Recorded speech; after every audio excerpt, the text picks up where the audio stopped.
بسم الله الرحمن الرحيم إذا وقعت الواقعة ليس لوقعتها كاذبة خافضة رافعة إذا رجت الأرض رجا وبست الجبال بسا فكانت هباء منبثا وكنتم أزواجا ثلاثة فأصحاب الميمنة ما أصحاب الميمنة وأصحاب المشأمة ما أصحاب المشأمة والسابقون السابقون أولئك المقربون في جنات النعيم ثلة من الأولين وقليل من الآخرين على سرر موضونة متكئين عليها متقابلين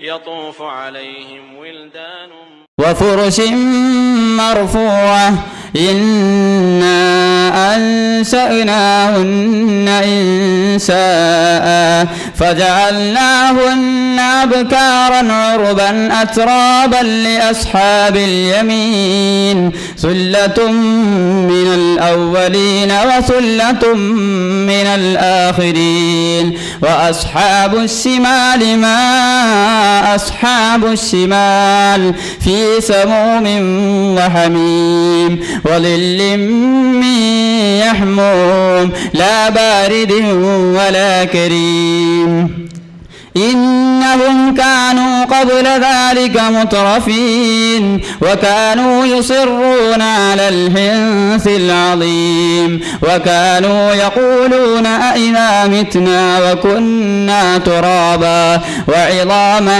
أئنا لمبعوثون أو آباؤنا الأولون قل إن الأولين والآخرين لمجموعون إلى ميقات يوم معلوم ثم إنكم أيها الضالون المكذبون لآكلون من شجر من زقوم فمالئون منها البطون فشاربون عليه من الحميم فشاربون شرب الهيم هذا نزلهم يوم الدين صدق الله العظيم. صدق الله مولانا العظيم وصدق وصدق وبلغ رسوله النبي الكريم ونحن على ذلك من الشاهدين الشاكرين والحمد لله رب العالمين.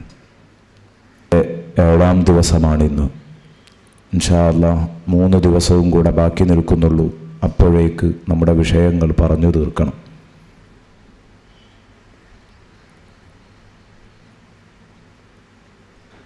ഇന്ന് നാം ചർച്ച ചെയ്യുന്നത് വളരെ പ്രധാനപ്പെട്ട ഒരു ഭാഗമാണ്.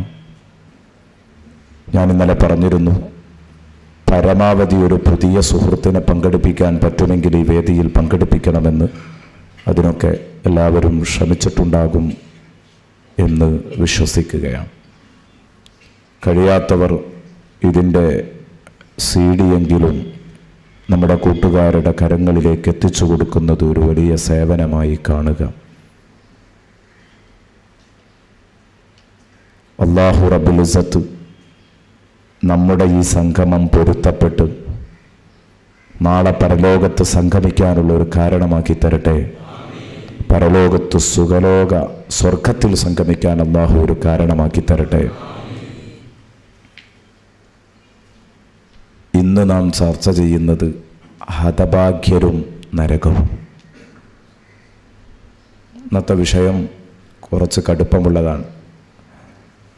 2, 3, 4 ദിവസമായി സ്വർഗം, അതിൻ്റെ ആനന്ദം, ഇതൊക്കെ പറഞ്ഞ് ശരിക്കും നമ്മൾ ആനന്ദിച്ചിട്ടുണ്ടെങ്കിൽ, നമ്മൾ സന്തോഷിച്ചിട്ടുണ്ടെങ്കിൽ ഇന്ന് നമുക്ക് കരയാനുള്ള ഊഴമാണ്. കരയാനുള്ള ഊഴം എന്ന് പറഞ്ഞാൽ ഓരോരുത്തരും ഇതെൻ്റെ കാര്യമാണ് പറയുന്നത് എന്ന് മനസ്സിലാക്കിയാൽ ഉറപ്പാണ് പേടിക്കാത്ത ഒരൊറ്റ ശരീരവും ഉണ്ടാവില്ല. ഇവിടുന്ന് അങ്ങോട്ട് ജീവിതം ചിട്ടപ്പെടാത്ത ഒരൊറ്റ കൂട്ടുകാരനും ഉണ്ടാവില്ല. ഇതെൻ്റെ കാര്യമാണെന്ന് മനസ്സിലാക്കിയാൽ. അല്ല, ഈ പറയുന്നതൊക്കെ എൻ്റെ അയൽപക്കത്തിരിക്കുന്ന, എൻ്റെ തൊട്ടടുത്തിരിക്കുന്ന എൻ്റെ സുഹൃത്തിൻ്റെ കാര്യം. ഞാനിതിലൊന്നും പെട്ട ആളല്ല എന്ന് മനസ്സിലാക്കിയാലോ അതൊന്നും തലയിൽ കയറുകയുമില്ല.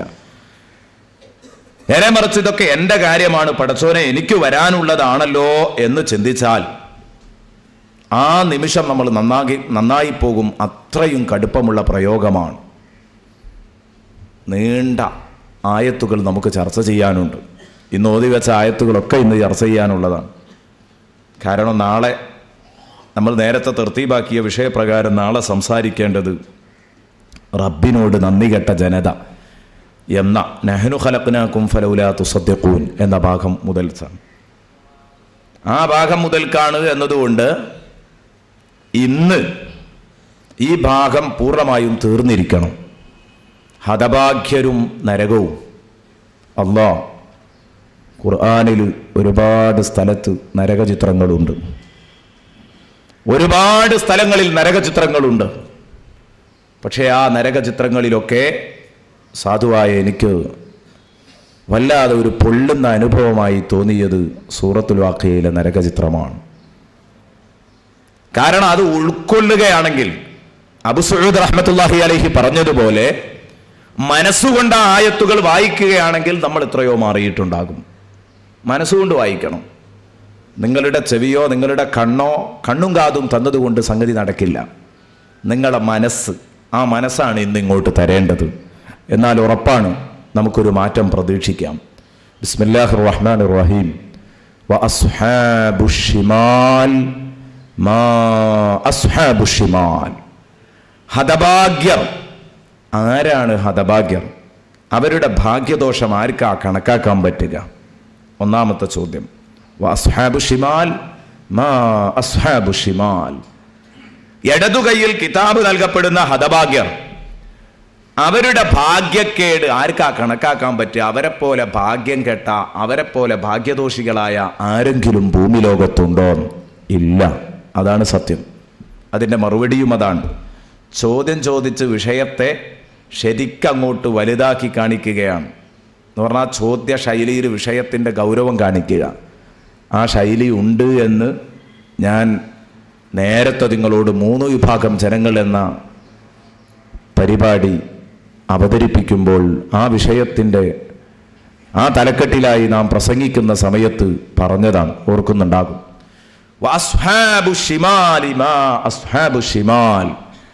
ഇടതുകൈയിൽ കിതാബ് കിട്ടുന്ന ആ ഹതഭാഗ്യരുടെ കഥയെന്താണ്? ഫീ സമൂമിൻ വഹമീം. ഫീ സമൂം, അവരുള്ളത് ചുട്ടുപൊള്ളുന്ന തീയില, നല്ല തീക്കാറ്റിലാണ് അവരുള്ളത്. ഫീ സമൂം, തീക്കാറ്റിലാണ് അവരുള്ളത്. വഹമീം, ചുട്ടുപൊള്ളുന്ന വെള്ളത്തിലുമാണ്.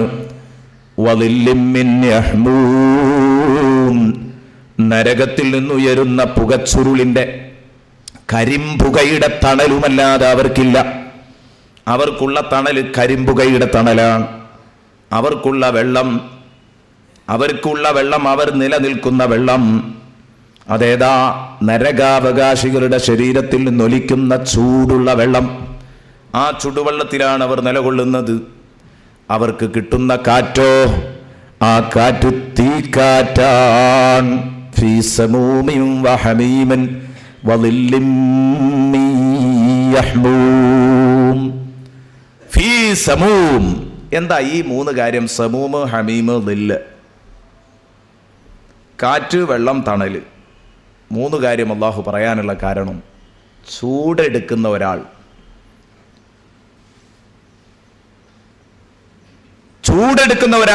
ഉഷ്ണമുള്ള ഒരാൾ ആഗ്രഹിക്കുന്ന 3 കേസുകളാണിത്. ഉഷ്ണമുള്ള ഒരാൾ ആഗ്രഹിക്കുക ഈ 3 കേസാണ്. ഏതൊക്കെ? ഒന്നൊരു തണുത്ത വെള്ളം കിട്ടിയാൽ കുടിക്കാം. ചൂടുണ്ടാകുമ്പോൾ നമുക്ക് ആഗ്രഹമുള്ളതാണ്, വേഗം ബോധ്യപ്പെടും. 3 കാര്യം. ഒന്ന്, നല്ലോണം ചൂടെടുത്തിങ്ങനെ വരികയാണ്, നല്ലോണം വെയിലൊക്കെ കൊണ്ട് ക്ഷീണിച്ചിങ്ങനെ വരികയാണ്, അല്ലെങ്കിൽ നല്ല വേനൽക്കാലമാണ്, നല്ല ചൂടുണ്ട്. റൂമിൽ മലർന്നങ്ങ് കിടന്ന് ഫാനിട്ട് കിടക്കാൻ എന്തൊരു സുഖം, നല്ല തണുത്ത കാറ്റ്. ഇത് ചൂടുള്ള കാലത്ത് ഏതൊരാളും ആഗ്രഹിക്കുന്ന കേസാണ്. ഒന്ന്. രണ്ടാമത്തത് നല്ല തണുപ്പുള്ള കാറ്റ്. അതോടൊപ്പം തന്നെ രണ്ടാമത്തത് നല്ല തണുപ്പുള്ള വെള്ളം. തണുപ്പുള്ള വെള്ളം വേനൽക്കാലത്ത് കണ്ടില്ലേ നിങ്ങൾ, കൂൾ ബാറുകൾ സജീവമാകുന്നത് വേനൽക്കാലത്താണ്.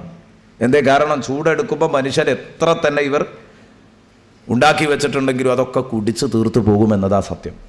വേനൽക്കാലത്ത് നല്ല തണുപ്പിച്ച ഒരു ഗ്ലാസ് വെള്ളം കിട്ടുന്നത് വല്ലാത്ത ആശ്വാസമാണ്. ഞാനിതൊക്കെ പറയുന്നത് മഹാന്മാരായ പണ്ഡിതന്മാർ, ഇമാം റാസി റഹ്മത്തുള്ളാഹി അലൈഹി ഇത് പറഞ്ഞത് കാണാം. ഇങ്ങനെ തുടങ്ങിയിട്ട് മറ്റു മഹാന്മാരും ഇത് ഉണർത്തിയത് കാണാം. ചൂടെടുക്കുന്ന ഒരാൾ ആഗ്രഹിക്കുന്ന 3 കാര്യങ്ങളാണിത്: കാറ്റ്, വെള്ളം, തണല്. തണല് വളരെ പ്രധാനമാണ്. ഒരു പാതയോരത്തുകൂടെ അങ്ങനെ നടന്നു പോവുകയാണ്. ഒരു വഴിയിലൂടെ അങ്ങനെ നടന്നു പോകുമ്പോൾ നല്ല വെയിലുണ്ട്. വെയിൽ തലയിൽ തറക്കുന്നു, ശരീരമൊക്കെ പൊള്ളുന്ന ആ പാതയോരത്ത് എവിടെയെങ്കിലും ഒരു ആൽമരം കിട്ടിയാൽ, പാതയോരത്ത് എവിടെയെങ്കിലും ഒരു ആൽമരം കിട്ടിയാൽ, അല്ലെങ്കിൽ ഒരു ചീനിമരം, ഒരു വാഗ, ഇതൊക്കെ കിട്ടുകയാണെങ്കിൽ നല്ല ഇലച്ചു നിൽക്കുന്ന ഒരു വൃക്ഷം, ഒരു തണൽ മരം, ആ തണൽ മരത്തിൻ്റെ ചുവട്ടിലെത്തുമ്പോൾ നമ്മൾ നടക്കാൻ മറന്നു പോകും. അവിടെ നിന്നു പോകും.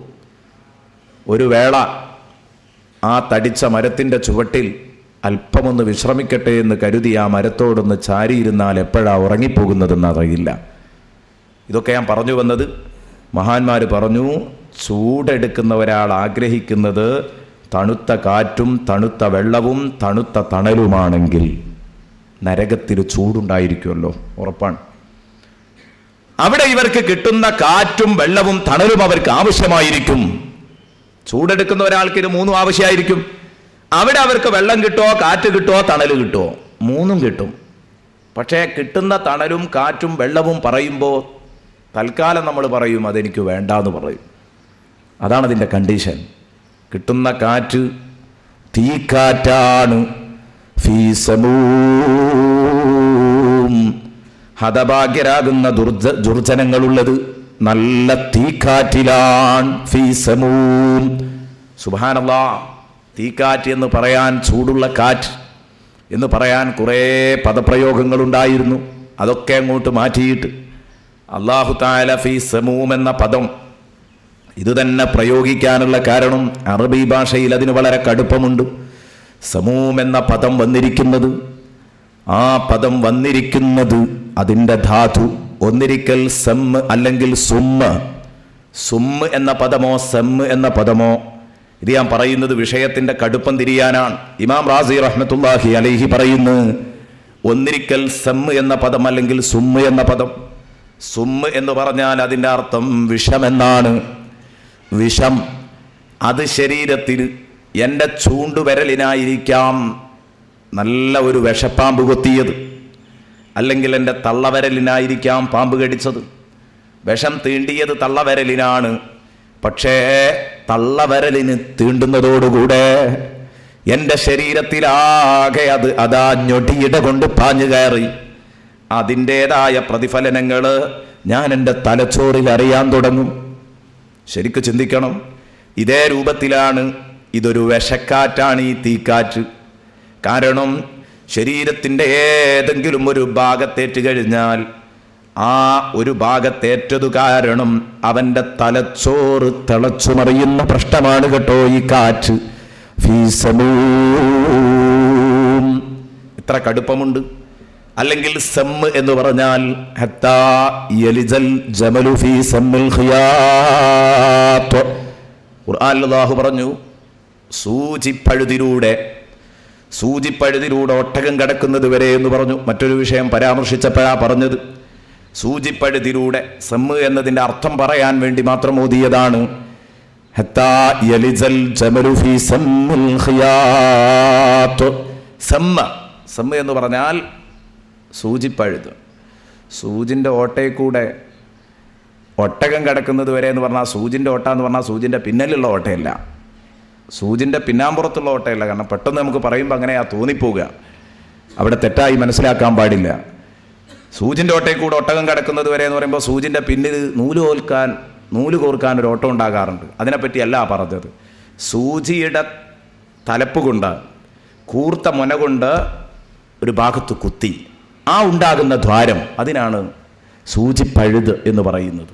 സൂചിൻ്റെ ഓട്ട എന്ന് പറഞ്ഞാൽ സൂചി കൊണ്ട് ഇട്ട ഓട്ടയാണ്, സൂചിയുടെ കൂർത്ത ഭാഗം. അങ്ങനെ തന്നെയാണ് അതിൻ്റെ അർത്ഥം എന്ന് മഹാന്മാർ വിശദീകരിച്ചു. അങ്ങനെ ആകുമ്പോഴാണ് അതിനൊന്നും കൂടെ കടുപ്പം കൂടുന്നത്. സൂചിൻ്റെ ഓട്ട എന്ന് പറഞ്ഞാൽ കുറച്ചൊക്കെ വലിപ്പം ഉണ്ടാവും, നേരാമത്തി സൂചി പഴുത് അത്രയും ഉണ്ടാവില്ല. അതിലൂടെ ഒട്ടകം പ്രവേശിക്കുക എന്ന് പറയുമ്പോൾ ആ വിഷയത്തിന് നല്ല കടുപ്പം കൂടും. ഏതാവട്ടെ, നമ്മുടെ വിഷയം അതൊന്നുമല്ല. ഈ ഒട്ടകം അല്ലെ സെമ്മ് എന്ന് പറഞ്ഞാൽ സൂചിയുടെ കൂർത്ത മുന കൊണ്ട് വീഴുന്ന ദ്വാരമാണ്. അപ്പൊ സൂചിപ്പഴുതിലൂടെ സൂചിയുടെ കൂർത്ത മുനകൾ കയറിപ്പോകാൻ കൂടുതൽ പഴുതു വേണ്ട. അതേ രൂപത്തിൽ ഈ കാറ്റിങ് അടിച്ച് നരകാവകാശിയാകുന്ന നമ്മുടെ ശരീരത്തിലേൽക്കുമ്പോൾ മഹാന്മാർ വിശദീകരിക്കുന്നു, രോമക്കുത്തുകളിലൂടെ സൂചി തറച്ചു കയറും പോലെ ആ കാറ്റുകൾ ശരീരത്തിന്റെ ഉള്ളിലേക്ക് തറച്ചു കയറും. ഇതാണ് ഫീസമൂം, വിഷക്കാറ്റാൻ, തീക്കാറ്റാൻ. സൂചിപ്പഴുതിലൂടെ തുളച്ചു കയറുന്നത് പോലെ കൂർത്ത മുനകൾ, സൂചിയുടെ കൂർത്ത മുനകൾ ശരീരത്തിൽ തറക്കും പോലെ അത് തറക്കും. നല്ല കഠിനമായ കാറ്റാൻ. ഫീസമൂം വഹമീം, കൊടുക്കുന്ന വെള്ളോ സുബ്ഹാനല്ലാഹ്, ചുട്ടുപൊള്ളുന്ന വെള്ളം.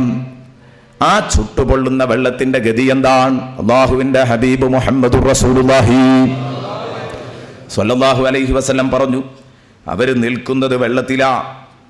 കാരണം അവരുടെ ശരീരത്തിൽ നിന്നൊഴുകുന്ന ചീഞ്ചലം, ആ ചീഞ്ചലത്തിലാണ് അവർ നിൽക്കുന്നത്. നരകാവകാശികളുടെ ശരീരം മുഴുവനും പൊട്ടിയൊലിക്കുന്നു, എല്ലാം പൊട്ടിയൊഴുകുന്നുണ്ട്. മൂക്കിലൂടെയും വായിലൂടെയും ഒക്കെ വരുന്നവരുണ്ട്. അതുപോലെ തന്നെ ഗുഹ്യസ്ഥാനത്തു നിന്ന് നദികൾ പൊട്ടിയൊഴുകുന്നവരുണ്ട്, വ്യഭിചാരികളായ സ്ത്രീ പുരുഷന്മാർ. അതിൻ്റെയൊക്കെ നടുക്ക് ഇവരിങ്ങനെ നിൽക്കുകയാണ്. ഫീസമൂമിൻ വഹമീം, ചുട്ടുപൊള്ളുന്ന വെള്ളമാണ്. സുബ്ഹാനല്ലാഹ്, ഓർക്കാൻ പോലും വയ്യ. നിങ്ങളൊന്ന് ചിന്തിച്ചു നോക്ക്, നല്ല ചൂടുള്ള സമയം തിളച്ച ചട്ടിയിൽ കൊണ്ടുപോയി വെച്ചാൽ അതിൻ്റെ ഗതി എന്തായിരിക്കും? നമ്മളെ കൊണ്ടുപോയി വെച്ചാൽ ഇത് കേൾക്കുമ്പം നിങ്ങൾ, പഠിച്ചോനെ എനിക്ക് നാളെ വരാനുള്ള, ഞാൻ കണ്ണങ്ങ് ചിമ്മി എണീറ്റാൽ എനിക്ക് വരാനുള്ള കഥയാണെന്നല്ലോ എന്നാലോചിക്ക് ചെറുപ്പക്കാരാ. അപ്പോഴേത് മനസ്സിൽ തട്ടു. ഫീസമൂമിൻ വഹമീം വളില്ലിം മിൻ യഹ്മൂം വളില്ലിം മിൻ യഹ്മൂം വളില്ലിം മിൻ യഹ്മൂം. പുകച്ചുരുളിൻ്റെ തണൽ. തണൽ കിട്ടുമോ നരകത്തിൽ? ഉണ്ട്. ഏതാണ് ആ തണൽ? നരകത്തിലെ തീ ഇങ്ങനെ കത്തി ഉയരുമ്പോഴുള്ള പുക.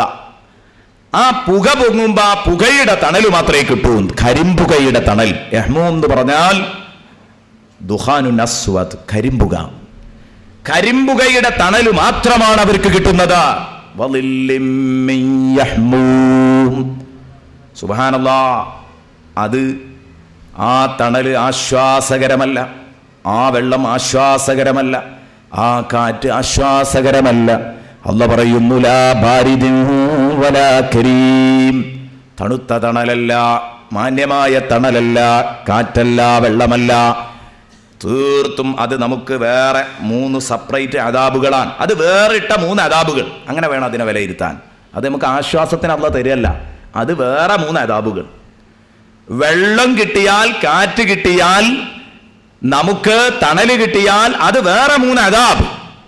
തീയിൽ കത്തിക്കരിയുന്ന നമ്മൾ അത് സഹിച്ചോളണം. അതിന്റെ പുറമെ ഈ കാറ്റും സഹിക്കണം, ഈ വെള്ളവും സഹിക്കണം, ഈ തണലും സഹിക്കണം. ഫീ സമൂമിൻ വഹമീമിൻ വളില്ലിൻ മിൻ യഹ്മൂം ലാ ബാരിദിൻ വലാ കരീം. സാധാരണ ഈ സാധനങ്ങളുടെയൊക്കെ പേര് കേൾക്കുമ്പോൾ നമുക്കൊരു ചെറിയ ആശ്വാസം തോന്നും, അത് സ്വാഭാവികമാണ്. പക്ഷേ നരകത്തിലെ കഥ കഷ്ടമാണ്. നരകത്തിലെ കഥ കഷ്ടമാണ്. കാരണം നരകത്തിൽ ഈ പറഞ്ഞതൊക്കെയും നമുക്ക് പ്രതികൂലമായി നിൽക്കുകയാണ്. ആ തണലിനെ കുറിച്ച് ഒന്നും കൂടെ ശക്തമായിട്ട് പറഞ്ഞിട്ടുണ്ട് അല്ലാഹു തആല സൂറത്തുൽ മുർസലാത്തിൽ 29 മുതൽ 34 വരെയുള്ള വചനങ്ങളിൽ. സൂറത്തുൽ മുർസലാത്തിയുടെ 29 മുതൽ 34 വരെയുള്ള വചനങ്ങളിൽ 5 ആയത്തുകളിലായിട്ട് അല്ലാഹു വളരെ കടുപ്പത്തിൽ അത് അവതരിപ്പിച്ചിട്ടുണ്ട്. ഇൻതലിഖൂ ഇലാ മാ കുൻതും ബിഹി തുകദ്ദിബൂൻ ഇൻതലിഖൂ ഇലാ ളില്ലിൻ ദി സലാസി ശുഅബ് ഇലാ ളില്ലിൻ ദി സലാസി ശുഅബ് ലാ ദലീലിൻ വലാ യുഗ്നി മിനൽ ലഹബ് ഇന്നഹാ തർമീ ബിശറരിൻ കൽ ഖസ്ർ കഅന്നഹു ജിമാലത്തുൻ സുഫർ വൈലുൻ യൗമഇദിൽ ലിൽ മുകദ്ദിബീൻ.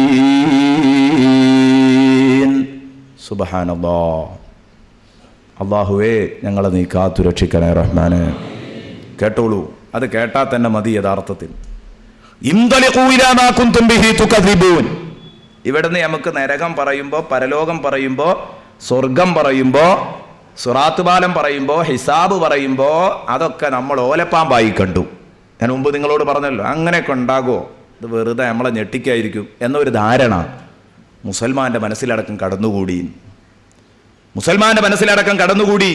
അവനോടായി അള്ളാഹു പറയുന്നു, എടോ നീ കളവാക്കിയിരുന്ന നിനക്ക് വിശ്വസിക്കാൻ കഴിയാതിരുന്ന പരമമായ യാഥാർത്ഥ്യത്തിലേക്ക് ഇതാ കടന്നുപോയിക്കോ.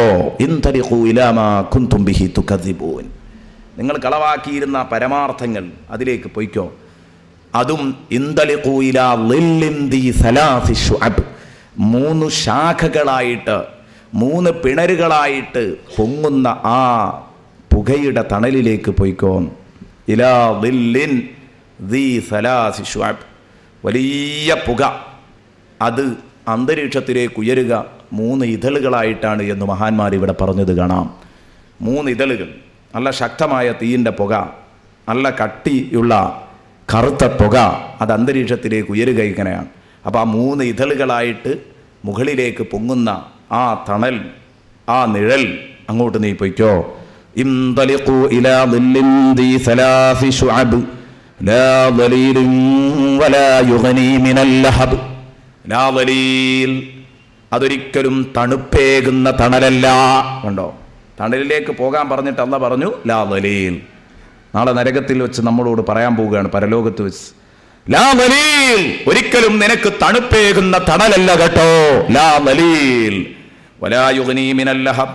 കണ്ടില്ലേ തീയ് കത്തിയാളുന്നത്, തീജ്വാല പടർന്നു പന്തരിക്കുന്നത് കണ്ടില്ലേ?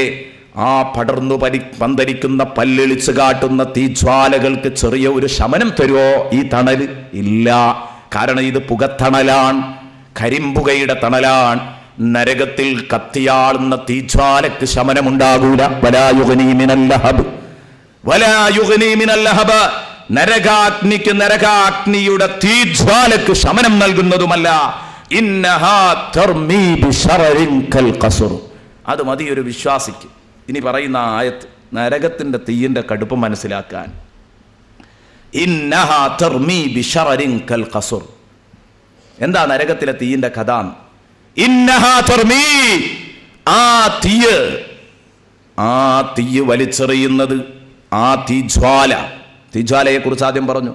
ആ തീജ്വാല വലിച്ചെറിയുന്നത്, തർമീ, അത് വലിച്ചെറിയുന്നത് ബിശറരിൻ കൽ ഖസ്ർ, കൊട്ടാരത്തിന്റെ വലിപ്പമുള്ള തീപ്പൊരികളാണ്. ചിന്തിക്കണം വിഷയത്തിന്റെ ഗൗരവം. തീയിനെ പറ്റിയല്ല അല്ലാഹു പറഞ്ഞത്, കൊട്ടാരത്തിന്റെ വലിപ്പമുള്ള തീപ്പൊരികൾ.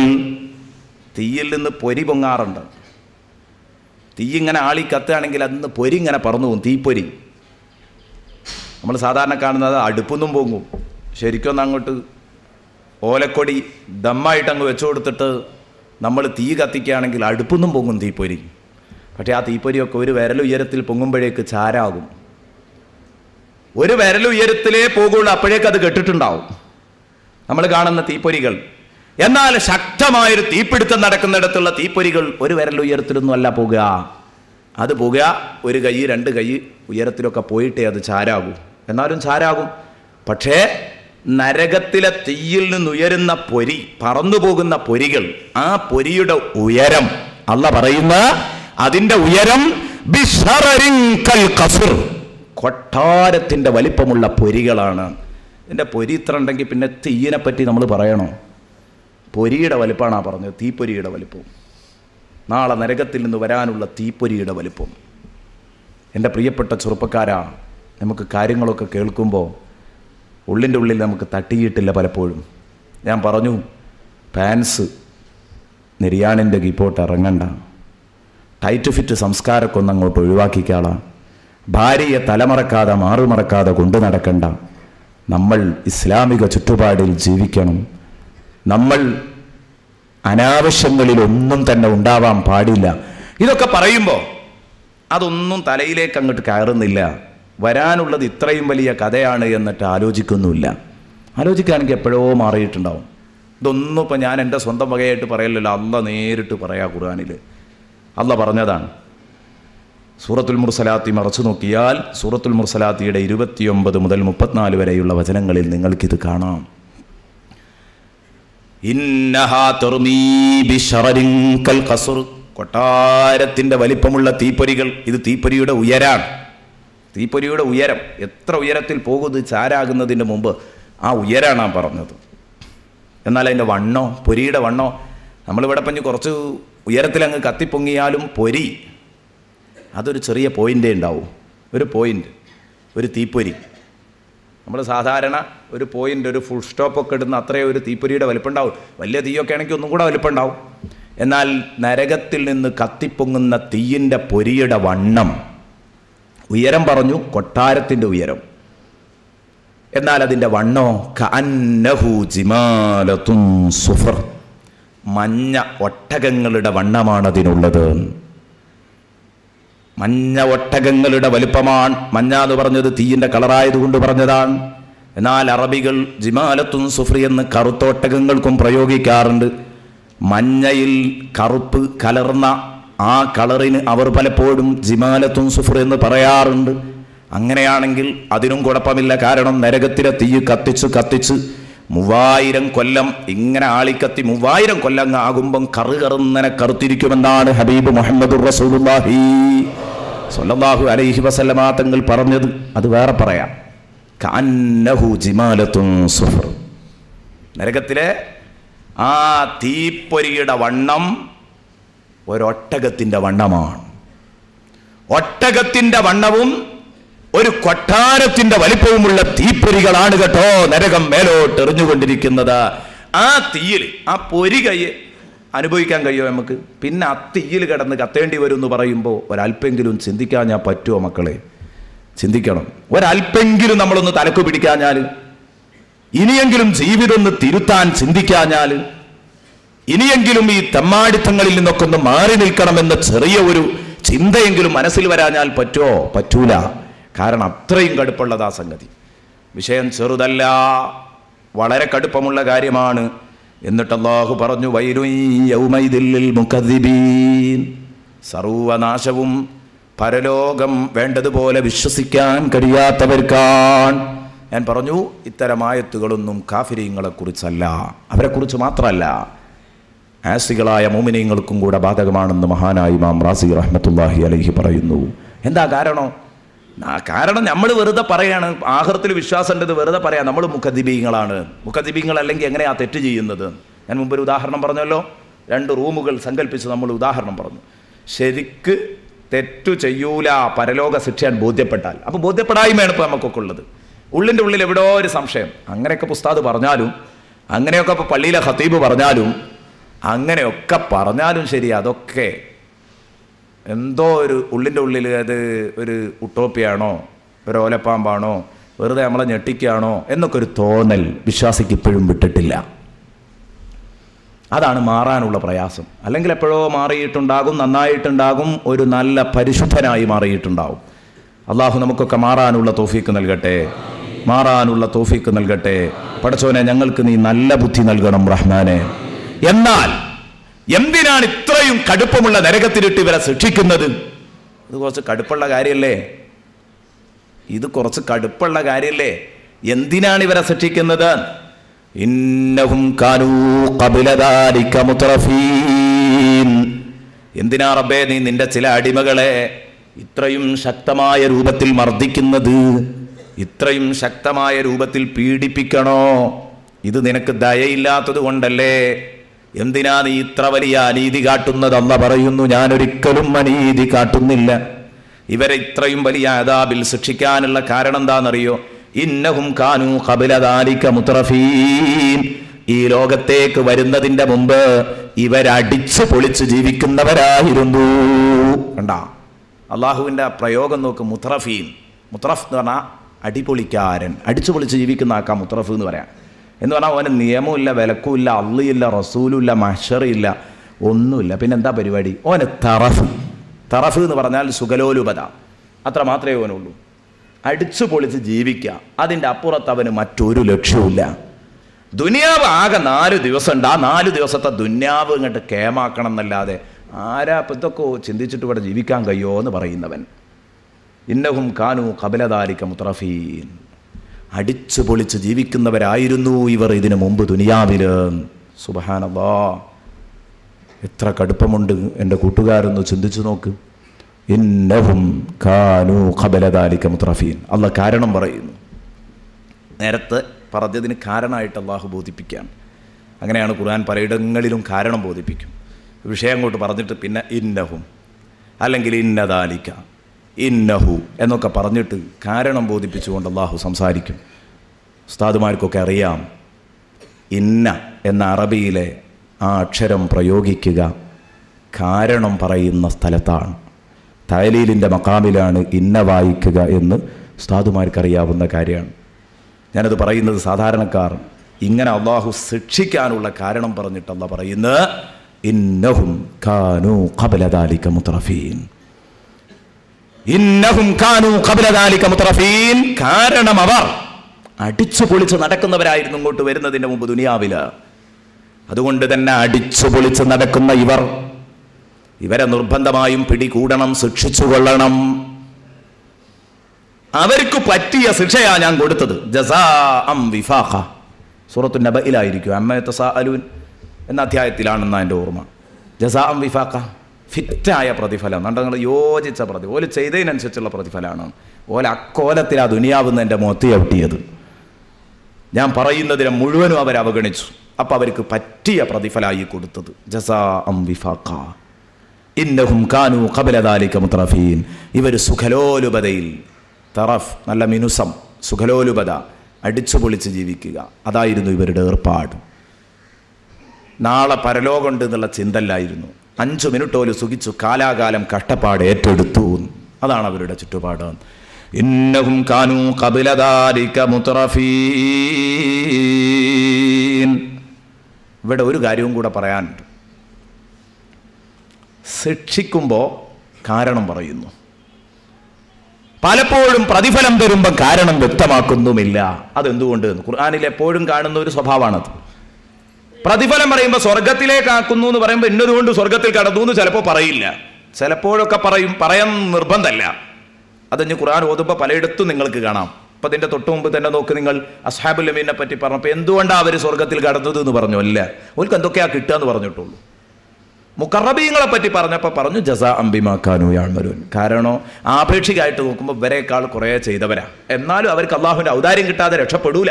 മുഖറബീങ്ങൾക്കും അള്ളാഹുവിൻ്റെ ഔദാര്യം തന്നെയാണ്, ഔദാര്യാണ് എന്ന കാര്യം ഉറപ്പാണ്. അപ്പൊ അള്ളാഹുവിന്റെ പ്രതിഫലം അള്ളാഹുവിന്റെ ഔദാര്യമാണ്. സവാബ് അത് ഫളിലാണ്, അത് ഔദാര്യമാണ്. ഔദാര്യം തരുമ്പോൾ കാരണം വ്യക്താക്കേണ്ടതില്ല. ഒരാൾ വെറുതെ നമുക്ക് എന്തെങ്കിലും തരുമ്പോൾ എന്തുകൊണ്ട് അത് തരാൻ കാരണം എന്ന് പറയേണ്ടതില്ല, അത് തന്നാൽ മതി. കാരണം അത് ഔദാര്യമാണ്. നമ്മൾ ഇന്നാട് ജനിച്ചു, മരിക്കുന്നത് വരെ നമ്മൾ അമൽ ചെയ്തു, മരിക്കുന്നത് വരെ നമ്മൾ അമൽ ചെയ്തു. അല്ലാഹു തആല അതിന്റെ പേരിൽ നമുക്ക് പ്രതിഫലം തന്നാൽ നമ്മൾ അമൽ ചെയ്തതിന്റെ പ്രതിഫലമായിട്ട് എന്ന് പറയാൻ പറ്റുമോ? അല്ല. അതുകൊണ്ടാണ് ജസാഅം വിഫാഖ എന്ന് ദുർജനങ്ങളെ പറ്റി പറഞ്ഞപ്പോൾ നല്ല ജനങ്ങളുടെ പ്രതിഫലം പറഞ്ഞപ്പോൾ അല്ലാഹ് എന്താ പറഞ്ഞത്? ജസാഅം മിൻ റബ്ബിക അതാഅൻ ഹിസാബാ. നിന്റെ റബ്ബ് നിനക്ക് പ്രതിഫലമായി തന്നതാണ്, പക്ഷേ അത് കേവലം പ്രതിഫലമല്ല, അതാഅൻ ഹിസാബ, റബ്ബിന്റെ ഭാഗത്തു നിന്നും മതിയായ ദാനമാണത്. കണ്ടോ, അതാ ദാനം എന്നാണ് പ്രതിഫലത്തെക്കുറിച്ച് പ്രയോഗിച്ചത്. പ്രതിഫലം എപ്പോഴും ഔദാര്യമാണ്. അതേസമയത്ത് ശിക്ഷയോ, ശിക്ഷ അത് അദിലാണ്, നീതിയാണ്. ചെയ്തതിന് മാത്രമേ കൊടുക്കുള്ളൂ. പ്രതിഫലം ഔദാര്യമാണെന്ന് പറയാൻ കാരണം ഒരു നന്മ ചെയ്താൽ എത്രയാ കൂലി? 10 കൂലി. അപ്പോൾ ഔദാര്യല്ലേ? ഒന്നിന് 1 തന്നാൽ മതിയല്ലോ. ഒന്നിന് 10 തന്നാൽ അത് ഔദാര്യമാണ്. മൻ ജാഅ ബിൽ ഹസനതി ഫലഹു അശ്റു അംസാലിഹാ. ഒരു നന്മ ചെയ്താൽ 10 ഇരട്ടി പ്രതിഫലം. ഒരു നന്മ ചെയ്താൽ 10 ഇരട്ടി പ്രതിഫലം. അതേ സമയത്തോ ഒരു തിന്മ ചെയ്താലോ വജസാഉ സയ്യിഅത്തിൻ സയ്യിഅത്തും മിസ്ലുഹാ, ഒരു തിന്മക്കുള്ള പ്രതിഫലോ അതേ കനത്തിലും വലുപ്പത്തിലുള്ള ഒരു പ്രതിഫലം. അത്ര മാത്രമേ തരൂ, അതിലേറെ കൊടുക്കൂല. ഒരു തിന്മക്കുള്ള പ്രതിഫലം, ഒരു കളവ് പറഞ്ഞാൽ ഒറ്റ കളവ് പറഞ്ഞ ശിക്ഷ, ഒരു സത്യം പറഞ്ഞാലോ ചുരുങ്ങിയത് 10 സത്യം പറഞ്ഞ കൂലി. അപ്പൊ കൂലി ഔദാര്യാണ്, അതിന് കാരണം ബോധിപ്പിക്കേണ്ട. അത് അള്ളാഹു നമുക്ക് വാരിക്കോരി തന്നതാണ്. ഈ വാരിക്കോരി തന്നതിന്റെ കാര്യത്തിൽ എന്തുകൊണ്ട് എനിക്ക് കിട്ടിയെന്ന് ചിന്തിക്കേണ്ടതില്ല. നേരെ മറിച്ച് ശിക്ഷ കിട്ടുമ്പോൾ അത് നീതിയാണ്. അപ്പൊ അള്ളാഹു ശരിക്കും ബോധ്യപ്പെടുത്തണം, നിങ്ങൾക്ക് നിങ്ങൾ ചെയ്തതിനുള്ള പ്രതിഫലം മാത്രമേ കിട്ടിയിട്ടുള്ളൂ.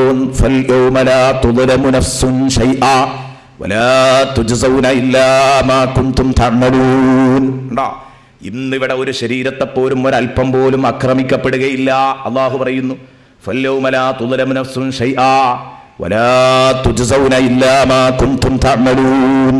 ഇന്ന് നിങ്ങൾ ചെയ്തതിനല്ലാതെ പ്രതിഫലം കിട്ടൂല കേട്ടോ.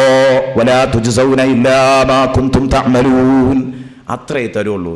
അപ്പൊ അല്ലാഹു തആല ശരിക്ക് കാരണം ബോധിപ്പിക്കുന്നു. പടച്ചോനെ, ഈ ബോധ്യപ്പെടുത്തലിന്റെ ചിത്രങ്ങൾ ഖുർആനിൽ ഒരുപാടുണ്ട്. ഒരു സുഹൃത്തിനെ അള്ളാഹു ശരിക്കാട് ബോധ്യപ്പെടുത്തിയിട്ടേ ശിക്ഷിക്കുള്ളൂ. അതാണ് അള്ളാഹുവിന്റെ കണ്ടീഷൻ. തെറ്റു ചെയ്തവന് ഞാൻ ചെയ്ത തെറ്റുകൊണ്ടാണ് ശിക്ഷിക്കപ്പെടുന്നത് എന്ന് ബോധ്യപ്പെടുത്തിയതിന്റെ ശേഷമേ അള്ളാഹു തആല ശിക്ഷിക്കുകയുള്ളൂ. ഞാൻ ചെയ്ത തെറ്റുകൊണ്ടാണ് ഞാൻ ശിക്ഷിക്കപ്പെടുന്നത് എന്ന് എനിക്ക് ബോധ്യപ്പെട്ടിട്ടേ അള്ളാഹ് എന്നെ ശിക്ഷിക്കുള്ളൂ. അതൊരു വല്ലാത്ത സംഭവമല്ലേ? ദുനിയാവിൽ അങ്ങനെയല്ലല്ലോ, അങ്ങോട്ട് കൊണ്ടുപോയിട്ട് അങ്ങോട്ട് ശിക്ഷിക്കുക തന്നെയാണ്. എന്തിനാ ശിക്ഷിക്കുന്നതെന്ന് ചോദിച്ചാൽ ശിക്ഷിക്കണോനും അറിയില്ല, ശിക്ഷ കിട്ടണോനും അറിയില്ല. എന്നാലോ പരലോകത്ത് ശിക്ഷ കിട്ടുന്നുണ്ടെങ്കിൽ എന്തുകൊണ്ട് ശിക്ഷിക്കപ്പെടുന്നു എന്ന് ഈ കുറ്റവാളിക്കടക്കം ബോധ്യപ്പെട്ടിട്ടേ ശിക്ഷിക്കൂ. പടച്ചോനെ, എത്ര വലിയ കഥയാണ്. നോക്ക് നിങ്ങൾ, ആ ബോധ്യപ്പെടലിന്റെ ചിത്രം അല്ലാഹു പറയുന്നത് കാണാം സൂറത്തു യാസീനിൽ. അല്ലാഹു പറയുന്ന സ്വർഗാവകാശികൾ സ്വർഗത്തിലേക്ക് തള്ളിക്കയറുമ്പം ആ കൂട്ടത്തിൽ ചുളിവിൽ സ്വർഗത്തിലേക്ക് രക്ഷപ്പെടാൻ വേണ്ടിയിട്ട് ആരൊക്കെ വരും? ഇവിടെ സ്വർഗത്തെ കളവാക്കിയിരുന്നവർ. നരകവും സ്വർഗമൊക്കെ വയല് കേട്ടപ്പോൾ മൊയ്ലിയാർക്കൊന്നും നേരം വെളുത്തിട്ടില്ല എന്ന് പറഞ്ഞവൻ, അല്ലെങ്കിൽ അത് ഇരുന്ന് കേൾക്കുന്ന പ്രവർത്തകർ, നിങ്ങളെ സാധുക്കളെ കുറിച്ച് പുറത്തുകൂടെ പോകുന്ന ഒരാൾ, ഇവർക്കൊന്നും നേരം വെളുത്തിട്ടില്ലട്ടോ എന്ന് പറഞ്ഞവൻ, അവനൊക്കെ വരും. കാരണം അവിടുന്ന് ഇതൊക്കെ കണ്ണ് കണ്ടല്ലോ. ലൈസലി വഖഅതിഹാ കാദിബ. ഒന്നാമത്തെ ദിവസം നമ്മൾ പറഞ്ഞതാ, ഇതൊന്നും നടക്കുമ്പോൾ പിന്നെ കളവാക്കുന്ന ആരും ഉണ്ടാകൂല. അവിടെ എല്ലാവരും വിശ്വസിക്കും. അങ്ങനെ പതുക്കെ മൂമിനീങ്ങളുടെ തണലിൽ സ്വർഗത്തിലേക്ക് കയറാൻ വേണ്ടി ചുളിവിൽ രക്ഷപ്പെടാൻ നിൽക്കുമ്പോൾ അല്ലാഹു അവിടെ വെച്ച് അവർക്കു നേരെ, കുറ്റവാളികൾക്ക് നേരെ റബ്ബിന്റെ ശക്തമായ ആട്ടും തുപ്പുമുണ്ട്.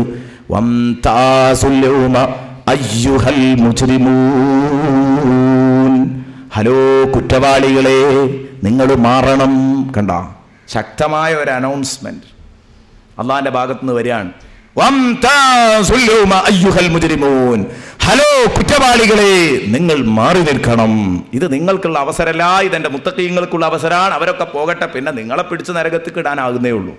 അത് പിന്നെ എൻ്റെ സ്വാലിഹീങ്ങളായ മുത്തഖീങ്ങൾ, സ്വാലിഹീങ്ങളായ അടിമകൾ, അവരൊക്കെ അങ്ങോട്ട് പോയിക്കോട്ടെ, നിങ്ങളിങ്ങോട്ട് മാറി നിൽക്കും. അപ്പോഴേക്ക് മലക്കുകൾ വന്ന് തല്ലി. കാരണം ഇവരെയൊക്കെ മുഖത്ത് നോക്കിയാൽ തന്നെ അറിയല്ലോ, മുഖം മുഴുവൻ കറുത്തിട്ടായിരിക്കും. ദുർജനങ്ങൾ ഇവിടെ എത്ര വെളുത്തിട്ടാണെങ്കിലും അവിടെ വരുമ്പോൾ കറുത്തിട്ടായിരിക്കും. നല്ല ജനങ്ങൾ ഇവിടെ എത്ര കറുത്തവരാണെങ്കിലും അവിടെ എത്തുമ്പോൾ വെളുത്തിട്ടായിരിക്കും. മൂത്ത് നോക്കിയാൽ തന്നെ അറിയാം, നല്ല ഒരു അടയാളം മൂത്ത് തന്നെ ഉണ്ട്. എല്ലാവരും ആട്ടി ഓടിക്കും, എല്ലാവരും പരക്കം പായും. ആ പാച്ചിലിൽ പിന്നെ ഇവൻ പിടിക്കുന്നത് ഇവനെ പഴപ്പിച്ച കൂട്ടുകാരനെയാണ്. റസൂലുള്ളാഹി തങ്ങൾ സൂറത്ത് യാസീനിന്റെ ഈ ആയത്ത് ഇങ്ങനെ വിശദീകരിക്കുമ്പോൾ അള്ളാഹുവിന്റെ റസൂൽ വ്യക്തമായ ഒരു ഹദീസിലൂടെ നമ്മങ്ങനെ പഠിപ്പിച്ചു. റസൂലുള്ള പറഞ്ഞു, അങ്ങനെ ആട്ടി ഓടിക്കുമ്പോൾ ഇവനെ പഴപ്പിച്ച കൂട്ടുകാരനെ പിടിക്കും. വാ ജാഫറേ വാ, ഞാൻ അന്ന് പരമാവധി എന്നോട് പറഞ്ഞിട്ടുണ്ട് മോനെ ഞാൻ പോരുന്നില്ല, പക്ഷെ ആ അലാക്കിന് നീ എന്നെ കൊണ്ടുപോയത് ഇയ്യാ. ഞാൻ പറഞ്ഞു നിന്നോട് ഞാൻ പടം കാണാൻ പോരുന്നില്ല. ഈ പറഞ്ഞു ടിക്കറ്റൊക്കെ ഓഫർ ചെയ്ത് ഇയ്യ എന്നെ കൊണ്ടുപോയത്. നാട്ടിൽ ആ ഗാനമേള നടത്തണ്ടെന്ന് ഞാൻ മര്യാദക്ക് പറഞ്ഞിട്ടുണ്ട്. പിന്നെ ഈദ് നൈറ്റ് നടത്തിച്ചത് നീയാണ്. ആ ഈദ് നൈറ്റ് നടത്തി നമ്മുടെ പിൽക്കാലത്തൊക്കെ ആ ഈദ് നൈറ്റുകൾ അങ്ങനെ തുടർന്നുകൊണ്ടിരുന്നു. ഇന്ന് അതൊക്കെ നമ്മൾ ഏൽക്കണം. ഞാൻ അന്ന് തന്നെ പറഞ്ഞതാണ്, ഇത് വേണ്ടാന്ന്. നിനക്ക് ഗൾഫിൽ നിന്നൊക്കെ വന്ന് 10 കാശ് കയ്യിലുണ്ടായപ്പോൾ നിനക്ക് നല്ല വേദികളൊന്നും വേണ്ട, ഗാനമേള വേണം, വേണ്ടാത്ത സദസ്സ് വേണം. അന്ന് നീയാണ് എന്നെ അതിന് പ്രേരിപ്പിച്ചത്. വാ, ഇനിയൊരു തീരുമാനം കാണുക, എങ്ങനെ ഇവിടുന്ന് രക്ഷപ്പെടുന്ന ഒരു മുഷാവറയെങ്കിലും നടത്തുക നമ്മൾ. വാ, അങ്ങനെ അവരിങ്ങനെ കൂടിയാലോചിക്കുകയാണ്, എങ്ങനെയാടാ രക്ഷപ്പെടുക? സംഗതി പെട്ടു. അന്ന് ഈ പറഞ്ഞിരുന്നു, അന്നങ്ങ് കേട്ടാൽ മതിയായിരുന്നു, അന്ന് നമ്മൾ വയവ് കേട്ടിരുന്നു, നമ്മൾ നന്നായില്ല, കേട്ടവരെ ഒക്കെ നമ്മൾ പരിഹസിച്ചു, ഇനി എന്ത് ചെയ്യും? ഇത് റസൂലുള്ളാഹി ഹദീസിൽ ഇങ്ങനെ പറയാം, മഹ്ശറാ മൈതാനിയിൽ നിന്നിട്ട് ഇങ്ങനെ ഒരു ചിന്ത ഉണ്ട്, മഹ്ശറാ മൈതാനിയിൽ നിന്നിട്ട് ഇങ്ങനെ ഒരു ചിന്ത വരാനുണ്ട്. അള്ളാഹുവേ ഞങ്ങളെ നീ സലാമത്താക്കണം റഹ്മാനെ. എൻ്റെ കൂട്ടുകാരെ, എന്നിട്ട് നമ്മൾ ഒറ്റയ്ക്ക് ഇങ്ങനെ നിന്ന് ഇവനുമായിട്ട് ഇങ്ങനെ ചിന്തിക്കാൻ, ഇവിടെ ഉണ്ടാവുമല്ലോ അങ്ങനെ കുറ്റവാളികളെ പിടിക്കാൻ വേണ്ടി ഉത്തരവിറക്കി കഴിഞ്ഞാൽ ഇവരെവിടെയെങ്കിലും രഹസ്യ കേന്ദ്രങ്ങളിൽ സന്ധിക്കും. എന്നിട്ട് ഇവരിങ്ങനെ പഴുതുകളാരായും എങ്ങനെ രക്ഷപ്പെടും, സൂത്രങ്ങളാരായും നമുക്ക് എങ്ങനെ രക്ഷപ്പെടണം, എവിടേക്ക് കടക്കണം, ഇതൊക്കെ ചിന്തിക്കും. പക്ഷേ അവിടുന്ന് കടക്കാൻ കഴിയുമോ? എവിടേക്ക് കടക്കാനാ പരലോകത്ത്? ഏതായാലും ഒന്ന് ചർച്ച ചെയ്തു നോക്കാലോ, അതൊരു സമാധാനം. ഈ ചർച്ച കയ്യോളൊരു സമാധാനം കിട്ടുമല്ലോ, ഈ ചർച്ചയ്ക്കൊരു സമാധാനമുണ്ട്, ചർച്ചയിലൊരു സമാധാനം കിട്ടാനുണ്ട്. ആ ചർച്ചയ്ക്ക് ഇങ്ങനെ ഇരിക്കുമ്പോഴാണ് പെട്ടെന്ന് മലക്കുകൾ അവിടെ രണ്ടാമത് പെട്ടെന്ന് എവിടെന്നാണെന്നറിയില്ല റസൂലുള്ളാഹി പറയുന്നു, മലക്കുകൾ അവിടെയും പൊട്ടി വീണിട്ട് അവരെ തല്ലിയിട്ട് വീണ്ടും പറയും, ഹലോ കുറ്റവാളികളെ, നിങ്ങളോടല്ലേ പറഞ്ഞതാ വേറിട്ട് ഒറ്റക്ക് നിൽക്കാൻ. കണ്ട നിങ്ങൾ എന്ന് പറഞ്ഞാൽ നിങ്ങളോട് നേരത്തെ തന്നെ വംതാസൂന്നാ പറഞ്ഞത്, വേറിട്ട് ഒറ്റക്ക് നിൽക്കാനാ പറഞ്ഞത്. നിങ്ങൾ എന്തിനാ കൂട്ടം കൂടി നിൽക്കുന്നത്? ആ സ്വാതന്ത്ര്യം പോലും അള്ളാഹു നിഷേധിക്കുമെന്നർത്ഥം. ഒരു 5 മിനിറ്റത്തെ സ്വാതന്ത്ര്യം, ഒരു 5 മിനിറ്റത്തെ സമാധാനം ഇല്ല, തരൂല. നമ്മൾ ഒറ്റക്ക് നിന്ന് ചിന്തിക്കണം. എൻ്റെ പ്രിയപ്പെട്ട കൂട്ടുകാർ, ഒന്ന് ചിന്തിച്ചു നോക്ക്. നമ്മൾ ചെയ്ത പാപഭാരങ്ങളുടെ ഹിസാബ് എന്താണിനി വരാനുള്ളത് എന്ന് നമുക്കറിയാം. അതേക്കുറിച്ച് മഹ്ശറാ മരുഭൂമിയിൽ ആരുമില്ല, കൂട്ടുകാരൻ കൂട്ടിനില്ല, പിഴപ്പിച്ച ഭാര്യയില്ല, പിഴപ്പിച്ച ഭർത്താവില്ല, പിഴപ്പിച്ച മക്കളില്ല, പിഴപ്പിച്ച കക്ഷികളില്ല, പിഴപ്പിച്ച കൂട്ടുകാരില്ല, റസൂലുള്ളാഹിനെ തെറി പറഞ്ഞു തന്ന കൂട്ടുകാരില്ല, ആ മൗലവിമാരെ കാണുന്നില്ല, ഹബീബിനെ തെറി പറഞ്ഞ മൗലവിമാരെ കാണുന്നില്ല, ഒറ്റക്കു നിൽക്കണം. അങ്ങനെ മഹ്ശറാ മരുഭൂമിയിൽ ഒരു ഭാഗത്ത് മേലോട്ട് നോക്കി ചിന്തിക്കേണ്ട ഗതികേട്. പഠിച്ചവനെ, എൻ്റെ ഗതികേട് എന്താണ്? അങ്ങനെ ഒരു നൃത്തം എനിക്കും നിങ്ങൾക്കും വരാനുണ്ട്. ഈ നൃത്തത്തെക്കുറിച്ച് ചിന്തിക്കാൻ പറ്റിയ നല്ല ഒരു നൃത്തം വിശാലമായ ഒരു മൈതാനത്തിൽ നമ്മൾ ഈ ഭൂമി ലോകത്ത് നിൽക്കാറുണ്ട്. എൻ്റെ പ്രിയപ്പെട്ട കൂട്ടുകാർ, ഹജ്ജിന് പോയ സഹോദരന്മാരോട് ഞാൻ പറയട്ടെ, അറഫയിൽ നിങ്ങൾ നിൽക്കുമ്പോൾ അതാ വലിയ ഉസ്താദുമാരുടെ പ്രാർത്ഥന നടക്കും, സയ്യിദുമാരുടെ പ്രാർത്ഥനയുണ്ടാകും, സാദാത്തീങ്ങളുടെയും ആലിമീങ്ങളുടെയും ഒക്കെ പ്രാർത്ഥനയിൽ പങ്കെടുത്ത് പിന്നെ നമ്മളൊക്കെ ഉണ്ട് നമ്മുടെ സ്വന്തം കാര്യം പറയാൻ ഏതെങ്കിലുമൊക്കെ വിജനമായ കേന്ദ്രങ്ങളിലേക്ക് പോകും അറഫയിൽ. അങ്ങനെ അറഫയിൽ ഒരു ഭാഗത്ത് ആരുമില്ല പരിസരത്തൊന്നും നമ്മുടെ സങ്കടങ്ങളൊക്കെ പൊട്ടി പറഞ്ഞ് കരയാൻ പറ്റുന്ന ഒരു നിമിഷം അവിടെ ആ പൊള്ളുന്ന അറഫാ മരുഭൂമിയിൽ മേലോട്ട് നോക്കിയിട്ട് നിൽക്കുമ്പം ദുനിയാവിൻ്റെ കാര്യം ചിന്തിച്ചവരുണ്ടാകും, കെട്ടിച്ച മോളെ കടം തീരാത്തതിന് കരഞ്ഞവരുണ്ടാകും, തുടങ്ങി വെച്ച വീട്ടുപണി പൂർത്തിയാകാത്തതോർത്ത് കരഞ്ഞവരുണ്ടാകും. ഞാൻ എൻ്റെ ഹാജിമാരോട് ചോദിക്കുന്നത്, ആ നൃത്തത്തിൽ എപ്പോഴെങ്കിലും നിങ്ങൾ ആലോചിച്ചോ, പഠിച്ചോനെ ഇങ്ങനെ ഒരു നൃത്തം നിന്റെ മുന്നിലേക്ക് നിൽക്കേണ്ടി വരുമല്ലോ, ഇതുപോലെ ഒരു ഭൂമിയിൽ മഹ്ശറാ മരുഭൂമിയിൽ എന്ന് ആലോചിച്ചവർ എത്ര കൂട്ടരുണ്ട്, എത്ര വിഭാഗമുണ്ട്, എത്ര ആളുകളുണ്ട്. എൻ്റെ പ്രിയപ്പെട്ട കൂട്ടുകാരെ, ഈ സദസ്സില് നമുക്ക് അവസരങ്ങൾ കിട്ടുമ്പോൾ നമ്മൾ ചിന്തിക്കണം, സംഗതി ഗൗരവമുള്ള കേസാണ്. അങ്ങനെ നബി സല്ലല്ലാഹു അലൈഹി വസല്ലം പറയാൻ, വംതാസുലു അയ്യുഹൽ മുജ്രിമൂൻ, അവിടുന്നൊക്കെ അടിച്ച് പുറത്താക്കി ഇവർ ഒറ്റക്ക് നിന്നിട്ട് ഇങ്ങനെ ഇവരുടെ വരും കാര്യങ്ങളെക്കുറിച്ച് ചിന്തിക്കാൻ. അങ്ങനെ ഇവർ വീണ്ടും അള്ളാഹുവിനെ സമീപിച്ചിട്ട് ചോദിക്കും, പഠിച്ചോനെ എന്താ ഞങ്ങൾക്ക് മാത്രം ഇങ്ങനെ തടസ്സം? എൻ്റെ ജ്യേഷ്ഠനാണല്ലോ ആ പോയത്, ഞാനും അവനും ഒരൊറ്റ ഉമ്മാക്കുണ്ടായതാ, എൻ്റെ അനുജനാണല്ലോ പഠിച്ചോനെ സ്വർഗത്തേക്ക് പോയത്, ഈ എന്തേ എന്നെ മാത്രം ഇങ്ങനെ വിട്ടു? ഞാനും അവനൊക്കെ ഒരു ഉമ്മാനി വാപ്പാനി മക്കളാ, എൻ്റെ അയൽക്കാരനാണ്, ഞാൻ അവൻ്റെ തൊട്ടടുത്താ ജീവിച്ചിരുന്നത്. ഇങ്ങനെ പരാതി പറയുമ്പോൾ അല്ലാഹ് പറയടോ, അവരൊക്കെ സാലിഹായ അമലുകൾ ചെയ്തു, സംഗതി നിന്റെ അനുജനാണ്, പക്ഷേ അവൻ റസൂലുള്ളാഹിയെ ആദരിച്ചു. സംഗതി നിന്റെ അനുജനാണ്, അവൻ റസൂലുള്ളാഹിനോട് മതിപ്പുള്ളവനായിരുന്നു. സംഗതി നിന്റെ വാപ്പയാൻ, അവൻ റസൂലുള്ളാഹിനോട് മതിപ്പുള്ളവരായിരുന്നു. നീയോ നിന്റെ ആ പ്രായം ചെന്ന ഉമ്മാമനോടടക്കം ഇതാ വിശുദ്ധ ഖുർആൻ പാരായണം, വിശുദ്ധ മാലകളും മൗലിദുകളും പാരായണം ചെയ്യുന്നതടക്കം മുടക്കിപ്പിച്ചവനാണ് നീ, മദ്ഹ് പറയുന്നത് മുടക്കിപ്പിച്ചവനാണ് നീ. മോനെ, നീ രക്ഷപ്പെടാത്തതിന് പറഞ്ഞിട്ട് കാര്യമില്ല, നീ കുടിച്ചു മതിച്ചു പിടിച്ചു നടന്നവനാണ്. നിന്റെ കൂട്ടുകാരൻ അതിലൊന്നും പെട്ടില്ല, അവനൊരു ദീനീ പ്രവർത്തകനായി ജീവിച്ചു. അതുകൊണ്ട് അവർ പോയ വഴിക്ക് പോകണം എന്ന് പറഞ്ഞാൽ നടക്കൂല. വാപ്പിമ്മി ഒന്നായിട്ട് കാര്യമില്ല, രക്തബന്ധം ഉണ്ടായിട്ട് കാര്യമില്ല, അയൽപക്കത്താന്ന് പറഞ്ഞിട്ട് കാര്യമില്ല, ഒരു നാട്ടുകാരാന്ന് പറഞ്ഞിട്ട് കാര്യമില്ല, ഒരു മാതൃഭാഷക്കാരാ എന്ന് പറഞ്ഞിട്ട് കാര്യമില്ല. ഇവിടെ കുടുങ്ങിയത് തന്നെ. അപ്പം അവൻ പറയും, എന്താ പടച്ചോനെ, അവൻ എന്തൊക്കെ ചെയ്തിരുന്നോ അതൊക്കെ ഞാനും ചെയ്തിരുന്നു. റസൂലുള്ളാഹി തങ്ങൾ പറയാൻ, അപ്പവൻ അടുത്ത അടവ്, അവൻ ചെയ്യുന്നതൊക്കെ ചെയ്യുന്ന ആളായിരുന്നു. ഞാനൊക്കെ മൗലിദൊക്കെ നല്ല ഓതുന്ന ആളായിരുന്നല്ലോ, ഞാൻ നന്നായിട്ട് ഇബാദത്ത് ചെയ്യുന്ന ആളായിരുന്നല്ലോ. പടച്ചോനെ, ഞാൻ മദ്യപിക്കാറില്ലായിരുന്നു, ഞാൻ വ്യഭിചരിക്കാറില്ലായിരുന്നു. ഇങ്ങനെ ഓരോന്ന് ഇവരിങ്ങോട്ട് പറയുന്നു. പറഞ്ഞാൽ പച്ച കള്ളം പറയാം, രക്ഷപ്പെടാൻ പറ്റുമോ നോക്കാം. ദുനിയാവിൽ അങ്ങനെയാണല്ലോ. ആകെ ദുനിയാവിൽ നമ്മൾ സലാമത്തായത് കളവുമല. എല്ലാ കേന്ദ്രത്തിലും കളവ് പറഞ്ഞിട്ട് രക്ഷപ്പെട്ട അനുഭവമേ ദുനിയാവിലുള്ളൂ. അപ്പം തൽക്കാലം പടച്ചോൻ്റെ മുമ്പിൽ ഇത് നടക്കുന്നു കരുതിയിട്ട് ഒരു നിമിഷം ചിന്തിച്ചു നോക്കുക, പയറ്റി നോക്കുക, നടക്കുമോ? റസൂലുള്ള പറയുന്നു നടക്കൂല. അല്ല പറയും, അലമഹദിയിലേക്കും യാ ബനി ആദമ അല്ലാ തഅബുദു ശൈത്താൻ ഇന്നഹു ലക്കും അദുവ്വും മുബീൻ. നിങ്ങളോട് ഞാൻ പറഞ്ഞില്ലേ, ബനു ആദമേ, ആദമിന്റെ മക്കളെ, നിങ്ങൾ പിശാചിനെ അനുസരിക്കണ്ട, പിശാച് നിങ്ങളുടെ വ്യക്തമായ ശത്രുവാണെന്ന് ഞാൻ പറഞ്ഞു തന്നിട്ടില്ലേ? വഅനിഅ്ബുദൂനി, നിങ്ങൾ എന്നെ മാത്രം ആരാധിച്ചോ. ഹദാ സിറാത്തും മുസ്തഖീം, ഇത് നേരായ മാർഗ്ഗമാണ്. ആ സിറാത്തും മുസ്തഖീമിലൂടെ വരാൻ പറഞ്ഞിട്ട് നീ എന്തേ വളഞ്ഞത്? വളയാൻ പാടില്ല. അവിടെയാണ് ഒരു യഥാർത്ഥ സുന്നിയായി സിറാത്തും മുസ്തഖീമിൽ ജീവിക്കുക. ആ വിഷയങ്ങൾ എനിക്കിപ്പോൾ പറയാൻ സമയമല്ല, അതൊക്കെ പിന്നെ എപ്പോഴെങ്കിലും പറയാം. ഇപ്പം നമ്മുടെ വിഷയത്തിൽ തന്നെ ഒതുങ്ങാം. വലഖദ് അളല്ല മിൻകും ജിബില്ലൻ കസീറ. മാത്രമല്ല, ഈ പഹയൻ നിങ്ങളെ കൂട്ടത്തിൽ നിന്ന് എത്ര ആളുകളെ പഠിപ്പിച്ചത്. അഫലം തകൂനു തഖിറൂൻ, അതൊന്നും കണ്ടിട്ട് നിങ്ങൾ പാഠം പഠിച്ചില്ലേ? നിങ്ങൾ ചിന്തിക്കുന്നവരായിരുന്നില്ലേ? അള്ളാഹു ചോദിക്കുകയാണ്. അപ്പം നിങ്ങൾ പിശാച്ച് പേപ്പിച്ചു. അപ്പം ഇവൻ പറയും, അതൊന്നുമില്ല പടച്ചോനെ, അതൊക്കെ ഈ വെറുതെ പറയാ, ഞങ്ങളൊക്കെ നല്ല നിലക്ക് നടന്നോല. അപ്പം അള്ളാഹു പറയടോ, ഇതൊക്കെ റസൂലുള്ള ഇങ്ങനെ വിശദീകരിക്കുക. തഫ്സീർ ദുറുൽ മൻസൂറിലാണെന്നാണ് എൻ്റെ ഓർമ്മ. പണ്ട് സൂറത്തു യാസീൻ 20 ദിവസം നമ്മളിവിടെ വിശദീകരിച്ചിരുന്നു. കുറേ മുമ്പ് 20 ദിവസം സൂറത്തു യാസീൻ വിശദീകരിച്ചിരുന്നു. അന്ന് നോക്കിയപ്പോൾ ഈ ആയത്തിൻ്റെ തഫ്സീറിൽ കണ്ട ഒരു ഹദീസാണ്. റസൂലുള്ളാഹി സ്വല്ലല്ലാഹു അലൈഹി വസല്ലമ തങ്ങൾ പറയാൻ, അപ്പം അള്ളാഹു പറയടോ, നിന്നെ കൊണ്ട് വലഞ്ഞല്ലോ. കാരണം നീ ഉള്ള വേണ്ടാത്തൊരൊക്കെ ദുനിയാവിൽ ചെയ്തു. എന്നിട്ട് ഇവിടെ വന്നിട്ട് കണ്ണടച്ച് പറയാം, അല്ലല്ല ഞാൻ നല്ല കുട്ടിയേനീൻ. തൽക്കാലേ നടക്കൂല മോനെ. ഏതായാലും ഇവന് ബോധ്യപ്പെടുത്തി കൊടുക്കണം. ഇതാ ഞാൻ പറഞ്ഞു, ബോധ്യപ്പെടുത്തലിൻ്റെ അവസാന ചിത്രം അല്ലേ? അല്ലെങ്കിൽ ഇപ്പം അള്ളാഹ്ക്ക് ഇതിനൊക്കെ ഇവൻ്റെ ഒപ്പം ഇങ്ങനെ വെക്കണോ? ഇവൻ പറയണമൊക്കെ അള്ളാഹ് കേൾക്കണോ? അള്ളാഹ്ക്ക് ഉറപ്പാണല്ലോ ഇവൻ തെറ്റ് ചെയ്തു. ഇവനെ പിടിച്ചിട്ട് നരകത്തിക്കാട് എറിഞ്ഞാൽ പോരെ, എറിയൂല.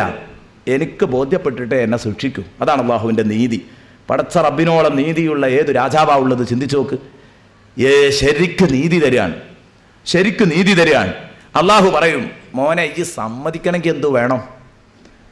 ഉടനെ തന്നെ മലക്കളെ വിളിക്കും. മലക്കളെ വരി, ഞാൻ ഇവൻ്റെ കർമ്മരേഖയൊക്കെ എഴുതി വെക്കാൻ പറഞ്ഞിരുന്നു നിങ്ങളോട്, സാലിഹായ അമലുകളും ചീത്തയായ അമലുകളും ഒന്ന് വായിച്ചാട്ടെ.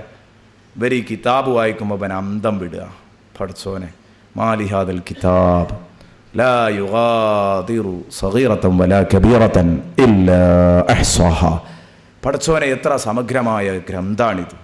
ഞാൻ ചെയ്ത ഒരു ചെറുതും വലുതും ഒന്നും ഇത് വിട്ടിട്ടില്ല, എല്ലാം കൃത്യമായി ക്ലിപ്തമാക്കിയിട്ടുണ്ട്.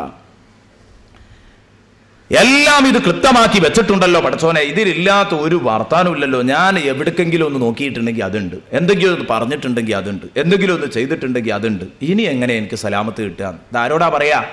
പൊതുജന സമക്ഷത്തിലല്ല.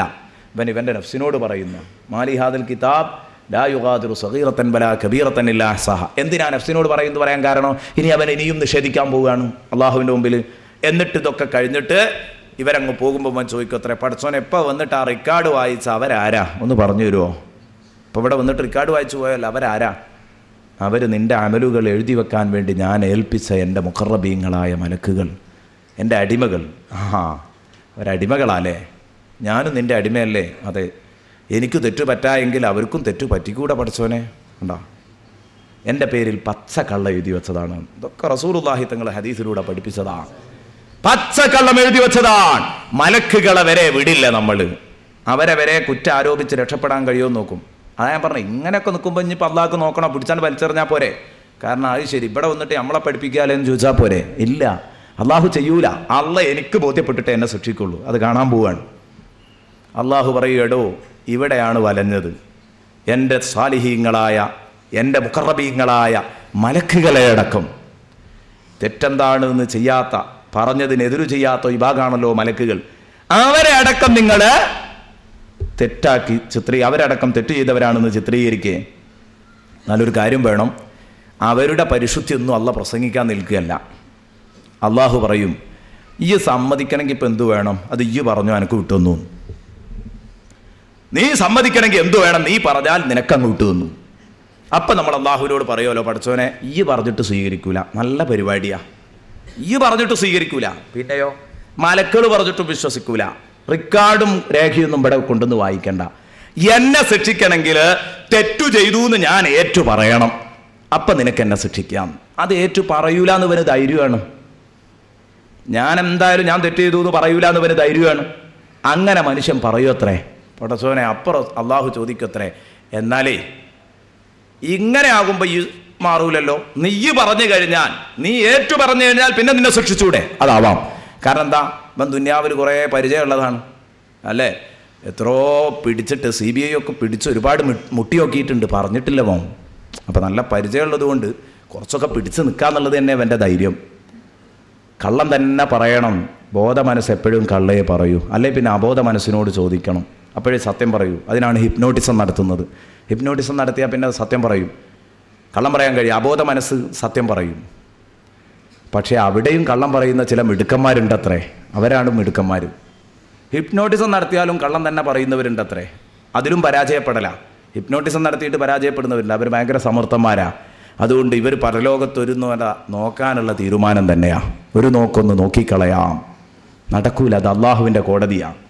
അള്ളാഹു തആല ഉടനെ തന്നെ അടുത്ത ആയത്ത്, അൽയൗമ നഖ്തിമു അലാ അഫ്വാഹിഹിം വതുകല്ലിമുനാ ഐദീഹിം വതശ്ഹദു അർജുലുഹും ബിമാ കാനൂ യക്സിബൂൻ. പടച്ചോനെ, അല്ലാഹ് പറയുന്ന അൽയൗമ നഖ്തിമു, ആ ദിവസം നമ്മൾ മുദ്ര വെക്കും, അലാ അഫ്വാഹിഹിം, അവരുടെ വായിന് നമ്മൾ ശീലുവെക്കും. അവരുടെ വായിന് നമ്മൾ ശീലുവെക്കും. അതിനു മുമ്പ് ആദിഹി ജഹന്നമുല്ലത്തി കുന്തും തുഅദുൻ ഇസ്ലൗഹലൗമ ബിമാ കുന്തും തക്ഫുറൂൻ. അള്ളാഹ് പറയും, നരകത്തിലേക്ക് കടന്നോളി, ഇതാ നരകം എന്നിട്ട് അപ്പോഴേക്ക് നരകം ഇങ്ങനെ പിടിച്ച് വലിച്ചടിപ്പിക്കും. അപ്പോഴാണ് ഇവൻ ഈ നിഷേധിക്കുന്നതും വീണ്ടും വീണ്ടും നിഷേധിക്കുന്നതൊക്കെ. അപ്പോൾ അള്ളാഹു പറയാണ്, ദാ അൽയൗമ നഖ്തിമു അലാ അഫ്വാഹിഹിം, അവരുടെ വായിന് ഇതാ ശീല് വെച്ചിരിക്കുന്നു, നാം ശീല് വെക്കുന്നു. പിന്നീട് നമ്മളോട് സംസാരിക്കുക, വതുകല്ലിമുനാ, പിന്നെ നമ്മളോട് സംസാരിക്കുക, ഐദീഹിം, അവരുടെ കൈകളാണ്, വതശ്ഹദു അർജുലുഹും ബിമാ കാനൂ യക്സിബൂൻ, അവർ ചെയ്ത പേക്കൂത്തുകൾക്ക് സാക്ഷി പറയുക അവരുടെ കാലുകളാണ്. അല്ലാഹു സുബ്ഹാനഹു വ തആല പറയാണ്, വായ അങ്ങോട്ട് മൂടിക്കെട്ടും. ഈ മുദ്ര വെക്കുന്നൊക്കെ പറഞ്ഞാൽ സംസാരശേഷി നഷ്ടപ്പെടുത്തുന്ന അർത്ഥം. പിന്നെ സംസാരിക്കണമെങ്കിൽ നാക്കിൻ്റെ പോസ്റ്റ് വരുമ്പോൾ മാത്രമേ നാക്ക് സംസാരിക്കൂ. നാക്ക് ചെയ്ത തെറ്റുകൾ നാക്ക് പറയാം, ഓരോ അവയവങ്ങളും ചെയ്യുന്ന തെറ്റ്, അവിടെ മാത്രമേ നാക്ക് സംസാരിക്കൂ, അല്ലെങ്കിൽ സംസാരിക്കുന്നില്ല. മുദ്ര വെച്ചു, നാക്കിന് അനങ്ങാൻ വയ്യ, പിന്നെ സംസാരിക്കുന്നത് കയ്യും കാലുമാ. ഞാൻ ഇന്നവനെ അടിച്ചു, കൊന്നു, ഇന്ന സാധനം ഞാൻ കട്ടെടുത്തു ഒക്കെ പറയുന്നു. ഇന്ന ഹറാമിലേക്ക് ഞാൻ നടന്നുപോയി, കാല് പറയുന്നു. എനിക്കനുവദിക്കാത്തത് ഞാൻ മണത്തു, മൂക്ക് പറയുന്ന. എനിക്കനുവദിക്കാത്തത് ഞാൻ കണ്ടു, കണ്ണ് പറയുന്ന. സുബ്ഹാനല്ലാഹ്, ആ രംഗം ഇവനാകെ ബേജാറായി. എന്താ പടച്ചോനെ ഈ സംഭവിക്കുന്നത്? സ്വന്തം ശരീരങ്ങളിൽ നിന്ന് അവയവ പ്രക്ഷേപണം. അവയവ പ്രക്ഷേപണ നാളാണ് യഥാർത്ഥത്തിൽ ഈ ഗൗരവമുള്ള നാള്. സുബ്ഹാനല്ലാഹ്, ഈ അവയവ പ്രക്ഷേപണം നടക്കുമ്പോ ഇവനാകെ ബേജാറാവുകയാണ്. ഓരോ അവയവങ്ങളും അവരവർ ചെയ്ത തെറ്റുകൾ വിളിച്ചു പറയുന്നു. അപ്പൊ ഇവൻ അവയവങ്ങൾക്ക് നേരെ തിരിഞ്ഞു. ഖാലൂ ലിജുലൂദിഹിം, അവരവരുടെ അവയവങ്ങളോട് ചോദിക്കും. സൂറത്ത് ഫുസ്സിലത്തിലാണ്. അവരവരുടെ അവയവങ്ങളോട് ചോദിക്കും, ലിമ ഷഹിത്തും അലൈനാ, എന്തിനാണോ നിങ്ങൾ നമ്മളെ മാനം കെടുത്തത്? അപ്പം പിന്നെ ഇപ്പം കയ്യിൻ്റെ നേരെയാ, അല്ലെങ്കിൽ എന്തിനാ അത് പറയാൻ നിന്നത്? കാരണം നമ്മളൊന്നു തന്നെയല്ലേ, നരകത്തേക്ക് കൂട്ടിപ്പിടിച്ചിടുന്ന ഉറപ്പല്ലേ, ഉറപ്പുള്ളത് കൊണ്ടല്ലേ ഞാനിങ്ങനെ കളവ് പറയാൻ തയ്യാറാകുന്നത്. അപ്പം നീ എന്തിനാ അത് പറയാൻ നിന്നത് എന്ന് അള്ളാഹു കഴിവ് കൊടുക്കും. അവൻ്റെ നാക്കുകൊണ്ട് ചോദിക്കും. അപ്പോൾ കാലും കയ്യും അവനോട് തിരിച്ചിങ്ങോട്ട് പറയും. നല്ല വയത് കേട്ടോ, കയ്യിനോടും കാലിനോടും ഒക്കെ സംസാരിച്ചൂടെ കൂട്ടുകാരാ? എന്താ സംസാരിക്കൂല? കാരണം ഇതൊക്കെ കയ്യും കാലും ഇങ്ങോട്ട് സംസാരിക്കുന്ന കേട്ടാ പിന്നെ അങ്ങോട്ട് സംസാരിക്കൂലേ? മുമ്പ് ആരെങ്കിലും ഇതുപോലത്തെ ഒരു സാധനം എടുത്തിട്ട് ഇവിടുന്ന് ഗൾഫിലുള്ള ഒരു സുഹൃത്തിനോട് സംസാരിക്കുമോ? ഇല്ല, ഒരിക്കലും സംസാരിക്കൂല. നേരെ മറിച്ച് ഇന്ന് അത് സംസാരിച്ചാൽ ഫലമുണ്ട് എന്ന് ബോധ്യപ്പെട്ടതുകൊണ്ട് നമുക്ക് സംസാരിക്കാം എന്നതുപോലെയാണ്. പരലോകത്തെത്തുമ്പോൾ ലോകമൊക്കെ മാറി, പിന്നെ കൈകാലുകളാണ്, പിന്നെ മൊബൈലൊന്നും വേണ്ട, കൈ തന്നെ മതി. ശരിക്ക് സംസാരിക്കുകയാണ് കൈ കൃത്യമായിട്ട്. സുബ്ഹാനല്ലാഹ്. ആ കൈ ഇങ്ങനെ സംസാരിക്കുമ്പോൾ കയ്യിനോട് ചോദിക്കുക, ചങ്ങായി എന്തിനാ നമുക്കെതിരെ സാക്ഷി എന്നത്? നമ്മളൊന്നു തന്നെയല്ലേ? കയ്യിൻ്റെയും കാലിൻ്റെയും മറുപടി അല്ലാഹ് പറയുന്നു, ഖാലു, അവൻ്റെ ചർമ്മങ്ങൾ അവനോട് പറയും, അവൻ്റെ ചർമ്മങ്ങൾ അവനോട് പറയും. എന്താ പറയുക? അംതഖനല്ലാഹുല്ലദീ അംതഖ കുല്ല ഷൈ. എല്ലാ വസ്തുക്കളെയും സംസാരിപ്പിച്ച റബ്ബ് നാഥൻ ഞങ്ങളോട് സംസാരിച്ചോളണമെന്ന് പറഞ്ഞു. ഞങ്ങൾ സംസാരിക്കല്ലാതെ എന്തു ചെയ്യും? കയ്യും കാലും ചോദിക്കുക, മോനെ നിന്റെ നാക്കിന് അല്ലാഹ് സംസാരിക്കാൻ ശേഷി എന്നതാണ്, അപ്പം ഈ സംസാരിച്ചു. എന്നാൽ ദാ ഈ കയ്യും കാലും പറയുന്ന ഞങ്ങൾക്ക് നീ സംസാരിക്കാൻ, അല്ലാഹ് സംസാരിക്കാൻ ശേഷി തന്ന് സംസാരിക്കടോ എന്ന് പറയുമ്പോൾ ഞങ്ങൾക്ക് സംസാരിക്കാതിരിക്കാൻ കഴിയൂല. അതുകൊണ്ടാണ് ഇതൊക്കെ ദുനിയാവെന്ന് നോക്കേണ്ടിയിരുന്നു, തെറ്റുകുറ്റങ്ങൾ ചെയ്യാതെ ജീവിക്കേണ്ടിയിരുന്നു. കയ്യും കാലും നമ്മളോട് അന്ന് വയത് പറയും. സുബ്ഹാനല്ലാഹ്. ഏറ്റവും കൂടുതൽ നമ്മളെ ഞെട്ടിക്കുന്ന, ഇപ്പം നമുക്ക് ബോധ്യപ്പെട്ടു ഞാൻ ചെയ്ത തെറ്റുകൊണ്ടാണ് ഞാൻ ശിക്ഷിക്കപ്പെടുന്നത്, എന്നിട്ടാ നരകത്തിലേക്ക് എടുത്തിടുന്നത്. സുബ്ഹാനല്ലാഹ്. ഈ അവയവ പ്രക്ഷേപണ നാളിനെ കുറിച്ച് ഹബീബ് മുഹമ്മദ് മുസ്തഫ ഉറക്ക സ്വലാത്ത് ചൊല്ലിക്കും, അതുകൊണ്ടൊക്കെ നമുക്ക് രക്ഷപ്പെടാൻ കഴിയും. ബഹുമാനപ്പെട്ട ഹബീബ് മുഹമ്മദ് റസൂലുള്ളാഹി സ്വല്ലല്ലാഹു അലൈഹി വസല്ലമ തങ്ങള് ചോദിക്കുകയാണ്, സഹാബ ഏത് അവയവ ആദ്യം സംസാരിക്കാൻ നിങ്ങൾക്കറിയോ? ഈ അവയവ പ്രക്ഷേപണത്തിന് ഔദ്യോഗിക ഉദ്ഘാടന കർമ്മം നിർവഹിക്കുന്നത് എവിടെ നിന്നാണെന്നറിയോ? ആദ്യം സംസാരിക്കുക കണ്ണാണോ? ഏറ്റവും ആദ്യം ഏതാ തുടങ്ങിയാൽ? കയ്യാണോ? സൂറത്ത് യാസീനിലേക്ക് നോക്കിയാൽ കയ്യാണെന്ന് തോന്നും. തുകല്ലിമുന ഐദീഹിം വതശ്ഹദു അർജുലുഹും. അല്ല, ആ പറഞ്ഞതൊന്നും അതിൻ്റെ തെർത്തീബല്ല. കാരണം എന്തുകൊണ്ട്? കയ്യല്ല, കാലല്ല. സംഉഹും ശഹിദ അലൈഹിം സംഉഹും വഅബ്സാറുഹും എന്ന് പറഞ്ഞിട്ട് വേറെ ഒരു സ്ഥലത്ത് ചെവി, കണ്ണ്, അങ്ങനെയാ പറഞ്ഞത്. അതൊന്നുമല്ല. പിന്നെന്താ അതിൻ്റെ തെർത്തീബ് ഏതാണെന്ന് റസൂലുള്ളാഹി ചോദിക്കുക. ഏതാ തെർത്തീബ്? ആദ്യമായിട്ട് അവയവ പ്രക്ഷേപണ നാളിൽ ഇതിന് ഔദ്യോഗിക ഉദ്ഘാടന കർമ്മം നിർവഹിക്കുന്നത് ആരാണെന്ന് ചോദിച്ചപ്പം സഹാബ പറഞ്ഞു, അല്ലാഹു വറസൂലുഹു അലം. നബി തങ്ങൾ ചോദിച്ചു, നിങ്ങൾക്കറിയോ ഏതാണ് ആദ്യമായി കലാം തുടങ്ങുന്ന അവയവം? അവർ പറഞ്ഞു, ഞങ്ങൾക്കറിയൂല നബിയെ. അല്ലാഹുവിൻ്റെ റസൂല് പറയുകയാണ്, അസ്ലു ഫഖിദിക്കും അസ്ലു ഫഖിദിക്കും അസ്ലു ഫഖിദിക്കും. സഹാബ നബി സല്ലല്ലാഹു അലൈഹി വസല്ലം പറഞ്ഞു, ആദ്യമായിട്ട് സംസാരിക്കുന്നത് ഏതാണെന്നറിയോ സഹാബ? ഏറ്റവും ആദ്യമായിട്ട് സംസാരിക്കുന്നത് ദാ അസ്ലു ഫഖിദിക്കും, നിങ്ങളുടെ തുടക്കുറ്റിയാണ്. സയ്യിദുനാ മുഹമ്മദുർ റസൂലുള്ളാഹി, നിങ്ങളുടെ തുടക്കുറ്റിയാണ് ഏറ്റവും ആദ്യമായി സംസാരിക്കുക നാളെ പരലോകത്ത്. നബി തങ്ങൾ പറയുന്ന എന്തേ ഈ തുടക്കുറ്റി സംസാരിക്കാൻ കാരണം? മഹാന്മാർ വിശദീകരിച്ചു. എന്താ നാളെ പരലോകത്ത് അവയവ പ്രക്ഷേപണ നാളിൽ തുടക്കുറ്റി സംസാരിക്കാൻ കാരണം?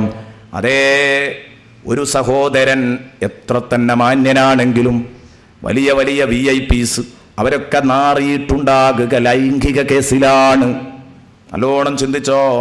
പള്ളി പ്രസിഡന്റാണ്, പള്ളി സെക്രട്ടറിയാണ്, അല്ലെങ്കിൽ വലിയ ബഹുമാനിക്കപ്പെടുന്ന ആളാണ്, ആദരിക്കപ്പെടുന്ന ആളാണ്, നാട്ടിലെ നേതാവാണ്, എല്ലാം ശരിയാണ്.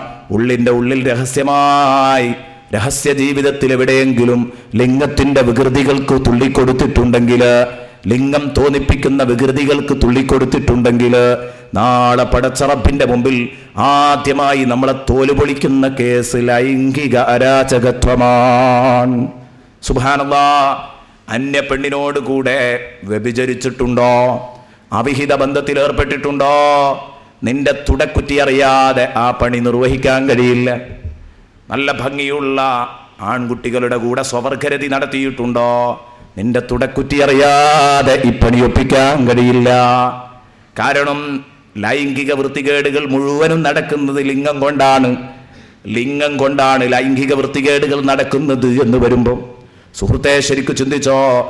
ലിംഗം അത് തുടക്കുറ്റിയുടെ ഓരത്താ ഉള്ളത്. അപ്പൊ തുടക്കുറ്റി സാക്ഷിയാൻ. വേണ്ടാത്തരം എന്തു ചെയ്തിട്ടുണ്ടോ?